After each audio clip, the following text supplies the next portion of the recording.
വ്യക്തിപരമായി എൻ്റെ ജീവിതത്തിലും ഞങ്ങളുടെയൊക്കെ ജീവിതത്തിലൊക്കെ ഉപകാരപ്പെട്ട ഒരു അമല് പറയട്ടെ.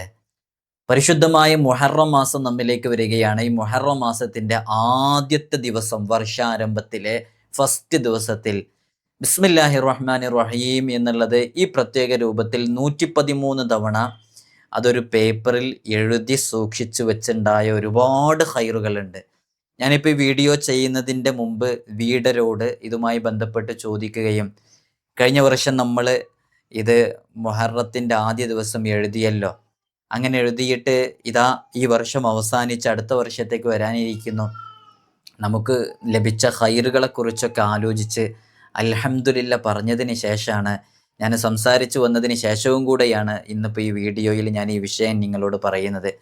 ഇതെനിക്ക് പേഴ്സണലി അനുഭവമുള്ളതും ഞങ്ങളുടെ കുടുംബജീവിതത്തിൽ ഞങ്ങൾക്ക് ഉപകാരപ്രദമായതുമായ, മാത്രമല്ല ഇതിങ്ങനെ ആരിഫീങ്ങളും സൂഫിയാക്കളൊക്കെ പറഞ്ഞപ്പോൾ ഒരുപാട് ആളുകൾ ചെയ്യുകയും അതവർക്ക് അവരുടെ ജീവിതത്തിൽ വലിയ ഉപകാരം ലഭിക്കുകയും ചെയ്ത് അവർ നമുക്കൊക്കെ പറഞ്ഞു നൽകിയ ഒരു അമല് കൂടെയാണ് 113 തവണ ബിസ്മില്ലാഹിർ റഹ്മാനിർ റഹീം എന്നുള്ളത്, മുഹറമിലെ ആദ്യ ദിവസം എഴുതുന്ന അമൽ എന്നുള്ളത്.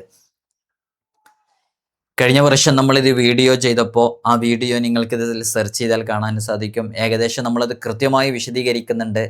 ഒരു 10-20 മിനിറ്റോളം എങ്ങനെയാണ് എഴുതേണ്ടത്, ഒറ്റക്ഷരമായിട്ടാണോ കൂട്ടക്ഷരമായിട്ട്, ഇങ്ങനെയൊക്കെ പറഞ്ഞ് വിശദീകരിച്ച് ഒരു വീഡിയോ മുമ്പ് ചെയ്തിട്ടുണ്ട്. നിങ്ങൾക്ക് ഈ ചാനലിൽ പോയി നോക്കിയാൽ അത് കാണാൻ സാധിക്കും. ഇപ്പോൾ ഒരു ചെറിയ രൂപത്തിൽ നമ്മളത് വിശദീകരിക്കുകയും ചെയ്യുന്നുണ്ട്. എങ്ങനെയാണ് എഴുതേണ്ടത്, അത് എഴുതിയാലുള്ള ഗുണങ്ങൾ എന്തൊക്കെയാണ്, എഴുതുമ്പോൾ പാലിക്കേണ്ട ഉപാധികൾ എന്തൊക്കെയാണൊക്കെ പറയുന്നുണ്ട്. ആ വീഡിയോക്ക് താഴെ ഒരുപാട് ആളുകൾ കമൻ്റ് എഴുതിയിട്ടുണ്ട്, ഉസ്താദ് വർഷങ്ങളായിട്ട് ഞങ്ങളിങ്ങനെ എഴുതുന്നുണ്ട്, ഞങ്ങൾക്കതിന് ഒരുപാട് ഉപകാരങ്ങൾ ലഭിച്ചു, ഖൈറുകൾ ലഭിച്ചു എന്ന് പറഞ്ഞ് എത്രയോ ആളുകളുണ്ട്. ഇൻഷാ അല്ലാഹ് ഈ സമയം മിസ് ചെയ്യരുത്, നഷ്ടപ്പെടുത്തരുത്, നമുക്ക് ചെയ്യാം. അള്ളാഹു തൗഫീഖ് നൽകട്ടെ. ഇന്നതിനെക്കുറിച്ചാണ് സംസാരിക്കുന്നത്. നിങ്ങൾ കൃത്യമായി ഇത് കേൾക്കണമെന്ന് ഓർമ്മപ്പെടുത്തുകയാണ്. അള്ളാഹു നമുക്ക് വലിയ ബറക്കത്ത് നൽകി അനുഗ്രഹിക്കുമാറാകട്ടെ. വിഷയത്തിലേക്ക് പ്രവേശിക്കുന്നതിൻ്റെ മുമ്പ് എല്ലാ ദിവസവും സൂചിപ്പിക്കാറുള്ളത് പോലെ തന്നെ നേരിട്ട് കാണാനുള്ള ഡേറ്റ് ചൊവ്വാഴ്ചകളിൽ മാത്രമാണ്. ചൊവ്വാഴ്ച നേരിട്ട് വരാൻ ബുക്ക് ചെയ്യാൻ വിളിക്കേണ്ടത് ഞായറാഴ്ച 10 മണിക്കാണ്. വിളിച്ച് ബുക്ക് ചെയ്തതിൻ്റെ ശേഷം മാത്രമേ വരാവൂ എന്ന് ഓർമ്മപ്പെടുത്തുകയാണ്. പലരും വിളിക്കാതെയും ബുക്ക് ചെയ്യാതെയൊക്കെ വരുന്നുണ്ട്. അതുകൊണ്ടാണ് നമുക്ക് ഇടയ്ക്കിടയ്ക്ക് ഇത് പറയേണ്ടി വരുന്നത്. ഇതിൻ്റെ അപ്ഡേഷനും കാര്യങ്ങളൊക്കെ ഇൻസ്റ്റഗ്രാമിലും വാട്സപ്പിലൊക്കെ നമ്മൾ അപ്ഡേറ്റ് ചെയ്യാറുണ്ട്. ഇൻസ്റ്റഗ്രാമിൻ്റെ ലിങ്ക് ഡിസ്ക്രിപ്ഷനിൽ കൊടുത്തിട്ടുണ്ട്. അവിടെ നോക്കിയാൽ അതിൻ്റെ ഡീറ്റെയിൽസും കാര്യങ്ങളൊക്കെ നിങ്ങൾക്ക് മനസ്സിലാക്കാൻ സാധിക്കുമെന്നുള്ളത് അറിയിക്കുകയാണ്. അള്ളാഹു നമുക്ക് ഖൈറിൻ്റെ വാതിലുകളൊക്കെ നമ്മുടെ മുമ്പിൽ റബ്ബ് സുബ്ഹാനഹു വ തആല തുറന്നു തരട്ടെ ഇൻഷാ അല്ലാഹ്. നമുക്കൊക്കെ അറിയാം, പരിശുദ്ധമായ മുഹറം മാസം എന്നുള്ളത് വളരെ പവിത്രമേറിയ മാസമാണ്. അള്ളാഹു സുബ്ഹാനഹു വ തആലയിലേക്ക് ചേർത്തി പറയപ്പെട്ട ഷഹറുല്ലാഹിൽ മുഹറം, അള്ളാഹുവിൻ്റെ മാസം എന്ന് പറയപ്പെടുന്ന മാസമാണ് മുഹറം മാസം എന്നുള്ളത്. മുഹറം മാസത്തിൽ ഒരുപാട് ആളുകൾക്ക് വലിയ വലിയ ഖൈറുകൾ ലഭിച്ചിട്ടുണ്ട്. ഇവിടെ ഏത് പ്രവാചകന്മാർ, അമ്പിയാക്കളെ എന്തെല്ലാം ആഫത്തും മുസീബത്തുകളിൽപ്പെട്ടോ, അവരെന്തെല്ലാം ബുദ്ധിമുട്ടുകളിൽപ്പെട്ടോ അതിൽ നിന്നൊക്കെ അവർ രക്ഷ നേടിയത് പരിശുദ്ധമായ മുഹറം മാസത്തിലായിരുന്നു, പ്രധാനപ്പെട്ട ചില ദിവസങ്ങളിലായിരുന്നു. മുഹറം മാസത്തിൻ്റെ ആദ്യ ദിവസം ബിസ്മില്ലാഹിർ റഹ്മാനിർ റഹീം എന്നുള്ളത് എഴുതി വെക്കുക. മുഹറം മാസം എപ്പോഴാണോ പിറ കാണുന്നത് അതുമായി ബന്ധപ്പെട്ട്, അല്ലെങ്കിൽ മാസം പൂർത്തിയായിട്ട് അടുത്ത മാസം എപ്പോഴാണോ ആരംഭിക്കുന്നത് ആ സമയത്ത് അത് കൃത്യമായിട്ട് തന്നെ ആ ദിവസത്തിലോ പകലിലോ പകലിലോ ഒക്കെ ആയിട്ട് എഴുതുക. പരമാവധി ലൈനില്ലാത്ത, റൂൾഡ് പേപ്പർ അല്ലാത്ത, ഒരു വരയില്ലാത്ത പേപ്പറിൽ എഴുതാൻ വേണ്ടിയിട്ട് ശ്രമിക്കുക. അതാവുമ്പോൾ നമുക്ക് കുറച്ചും കൂടെ നീറ്റിൽ എഴുതാൻ സാധിക്കും എന്നുള്ളത് കണ്ടാണ്. അപ്പോൾ ബിസ്മി എഴുതേണ്ടത് എങ്ങനെയാണ്, അതിങ്ങനെ നല്ല വലുപ്പത്തിലൊന്നല്ല എഴുതേണ്ടത്, അത് പരമാവധി ചെറുതാക്കി എഴുതാൻ പറ്റുക. കാരണം നമുക്ക് 113 തവണ ബിസ്മില്ലാഹിർ റഹ്മാനിർ റഹീം എന്നുള്ളത് എഴുതേണ്ടതുണ്ട്. അപ്പോൾ എന്താണ് ആ ബിസ്മില്ലാഹിർ റഹ്മാനിർ റഹീം എന്ന് എഴുതേണ്ടത് എങ്ങനെയാണ്, അത് കൂട്ടി അക്ഷരമായിട്ടാണോ എഴുതേണ്ടത്, ഒറ്റ അക്ഷരമായിട്ടാണോ ബിസ്മില്ലാഹിർ റഹ്മാനിർ റഹീം എന്നുള്ളത് എഴുതി വെക്കേണ്ടത്? അത് നമുക്ക് ഹർക്കത്തോടു കൂടെ എഴുതുന്നവരുണ്ട്, ഇങ്ങനെ കൂട്ടി എഴുതുന്നവരുണ്ട്. ബിസ്മി എങ്ങനെ എഴുതാമെങ്കിലും നമുക്ക് ഓരോ ഹർഫുകൾക്കും ചില പ്രത്യേക അതിൻ്റെതായൊരു ബെനിഫിറ്റൊക്കെ കിട്ടുന്ന രൂപത്തിൽ, ഒരു പ്രത്യേക രൂപത്തിൽ എഴുതുമ്പോൾ അത് നമ്മൾ ഒറ്റക്ഷരമാക്കി എഴുതുന്നതാണ് ഏറ്റവും നല്ലത്. അപ്പോഴാണ് അതിൻ്റെ ആ ഒരു അളമത്തും അതിൻ്റെ ഒരു പവറും ആ ഒരു ശക്തിയൊക്കെ ഹർഫുമായി ബന്ധപ്പെട്ട് വരുന്നത്. അപ്പോൾ ഒറ്റക്ഷരമാക്കി എഴുതുന്നതാണ് ഏറ്റവും നല്ലത്. അപ്പോൾ അതിലൊരുപാട് സിറുകളുണ്ട് അങ്ങനെ എഴുതുന്നതിൽ. ഈ ഒറ്റക്ഷരാക്കി എഴുതുന്നതിൽ ഒരുപാട് സിറുകളുണ്ട്. ഞാൻ അതിലേക്കൊന്നും പ്രവേശിക്കുന്നില്ല. അപ്പോൾ ഹർക്കത്തുകൾ ഒഴിവാക്കി ഒറ്റ അക്ഷരമാക്കിയിട്ട് എഴുതാൻ വേണ്ടിയിട്ട് പരമാവധി ശ്രമിക്കണം. അപ്പോൾ ബിസ്മില്ലാഹിർ റഹ്മാനിർ റഹീം എന്നൊരു പേപ്പറിൽ ഇങ്ങനെ എഴുതി ഇങ്ങനെ വരിക. അപ്പോൾ നമുക്കത് അതിൻ്റെ എണ്ണം തെറ്റിപ്പോവാതെ തന്നെ എഴുതാൻ വേണ്ടി പരമാവധി ശ്രമിക്കണം. അഥവാ ഇനി എണ്ണം തെറ്റിപ്പോയി എന്ന് കരുതിയോണ്ട് പേടിക്കൊന്നും വേണ്ട. അപ്പോൾ ഈ ചില ആളുകൾ എഴുതുന്ന സമയത്ത് ഈ അക്ഷരങ്ങൾ തെറ്റിപ്പോകുന്നു, അതായത് അക്ഷരങ്ങൾ കൂടിപ്പോകുന്നു. ഇതിപ്പോൾ ബിസ്മില്ലാഹിർ റഹ്മാനിർ റഹീം എന്ന് എഴുതേണ്ടത് എങ്ങനെയാണെന്നുള്ള കൃത്യമായിട്ട് നമ്മൾ എഴുതി കാണിക്കുന്നുണ്ട്. അതോടൊപ്പം തന്നെ അവിടെ റഹ്മാൻ എന്നുള്ളിടത്ത് ആ മീമിന് ശേഷം അലിഫ് വേണ്ടതില്ല. അങ്ങനെ എഴുതുന്ന ചില ആളുകളുണ്ട്. അങ്ങനെ എഴുതാതെ ശരിയായ രൂപത്തിൽ തന്നെ നമ്മുടെ ലിപി അനുസരിച്ച് തന്നെ പരമാവധി എഴുതാൻ വേണ്ടി ശ്രമിക്കുക. നമ്മുടെ വീഡിയോയിലൊക്കെ നമ്മൾ എങ്ങനെയാണ് എഴുതേണ്ടത് എന്നുള്ള കറക്റ്റ് കാണിക്കാൻ വേണ്ടി ശ്രമിക്കാറുണ്ട്. അപ്പോൾ ഈ ബിസ്മി എഴുതുന്ന സമയത്ത് കൂടുതലും തെറ്റ് വരാറുള്ളത് റഹ്മാനി എന്നുള്ളിടത്ത് ഒരു അലിഫ് ഇടുന്നത് പൊതുവെ കാണുന്നുണ്ട്. ചില ആളുകളൊക്കെ കഴിഞ്ഞ പ്രാവശ്യം എഴുതിയപ്പോഴൊക്കെ അങ്ങനെ എഴുതിയെന്ന് പറഞ്ഞ് കാണിച്ചു തന്നപ്പോൾ അതിലൊക്കെ നമ്മളത് കണ്ടു. ചിലപ്പോൾ അത് നമ്മൾ പറഞ്ഞിട്ടില്ല, ചില ആളുകളോടൊന്നും പറഞ്ഞിട്ടില്ല. അപ്പോൾ കറക്റ്റ് അതിൻ്റെ എണ്ണം തന്നെ 113 തവണ തന്നെ എഴുതാൻ വേണ്ടി ശ്രമിക്കാം. ഈ 113 കൂടിയാലും കുറഞ്ഞാലും അങ്ങനെ കൂടി കുറഞ്ഞു എന്ന് കരുതിയിട്ട് ഇങ്ങനെ ഒരു കൺഫ്യൂഷനിലൊന്നും ആവണ്ട. 113ൻ്റെ ഒരു ബറക്കത്തുണ്ട്. ഇപ്പോൾ നമ്മൾ നിസ്കാരത്തിന് ശേഷം ഈ സുബ്ഹാനല്ലാഹ് അൽഹംദുലില്ലാഹ് അല്ലാഹു അക്ബർ എന്നുള്ളത് 33 തവണയാണല്ലോ ചൊല്ലാറുള്ളത്. ഈ 33 എന്നുള്ളതിന് ഒരു പവർ ഉണ്ടായതുകൊണ്ടാണ്, അതൊരു മഹത്വം ഉണ്ടായതുകൊണ്ടാണ്. അത് എന്താവലില്ല, അത് 34 ആവാറില്ല.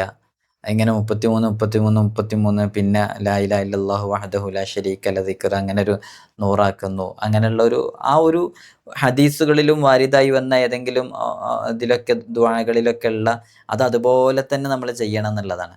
അങ്ങനെ തന്നെ ചെയ്യുമ്പോഴാണ് അതിന് അതിൻ്റെതായ മഹത്വം ഉണ്ടാവുള്ളൂ. 34 ചൊല്ലിയാൽ 34 എണ്ണം ചൊല്ലിയതിൻ്റെ മഹത്വം കിട്ടും, അതിൻ്റെ ഫലവും പ്രതിഫലമൊക്കെ കിട്ടും. 33 ചൊല്ലിയതിൻ്റെ പ്രതിഫലം കിട്ടണമെങ്കിൽ അത് തന്നെ ചെല്ലണം എന്നുള്ളതാണ്.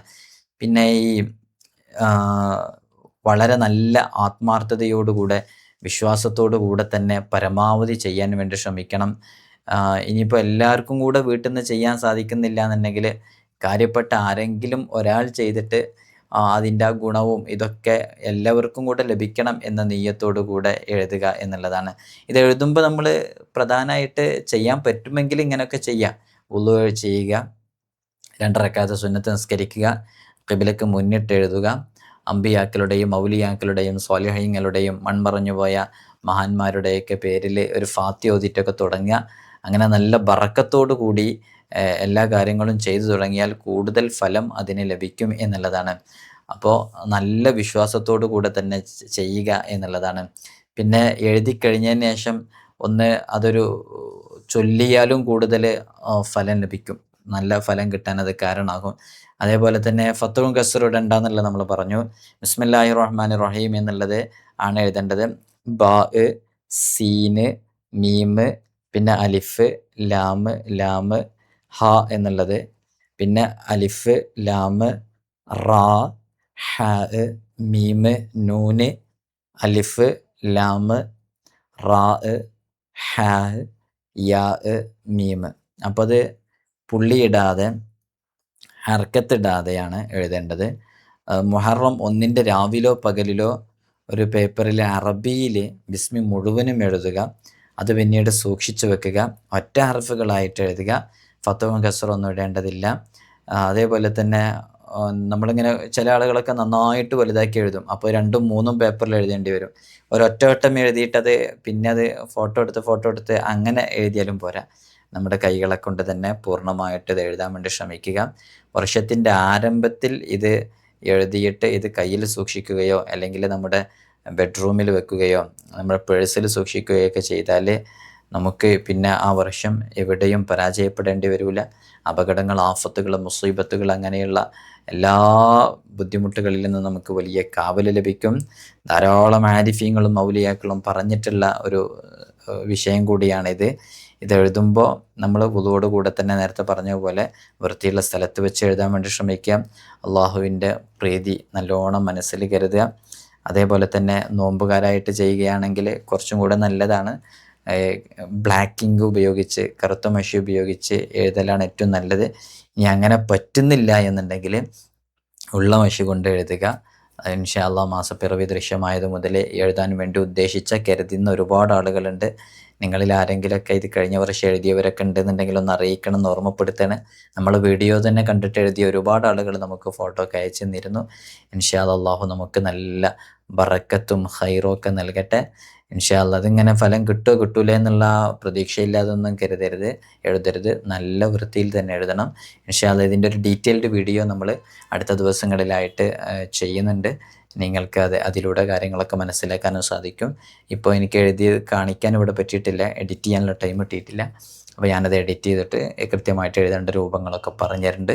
ഇൻഷാ അല്ലാഹ് നമുക്ക് തൗഫീഖ് നൽകട്ടെ. നിങ്ങളൊക്കെ ആദ്യമായിട്ട് മനസ്സുകൊണ്ട് തയ്യാറെടുക്കാൻ വേണ്ടിയിട്ടാണ് ഞാനത് പറഞ്ഞത്. ഇൻഷാ അല്ലാഹ് തയ്യാറായവർക്കൊന്ന് അറിയിക്കുക, കഴിഞ്ഞ വർഷം എഴുതിയവരെ അറിയിക്കുക. അള്ളാഹു ബറക്കത്ത് ചെയ്യട്ടെ. അസ്സലാമു അലൈക്കും.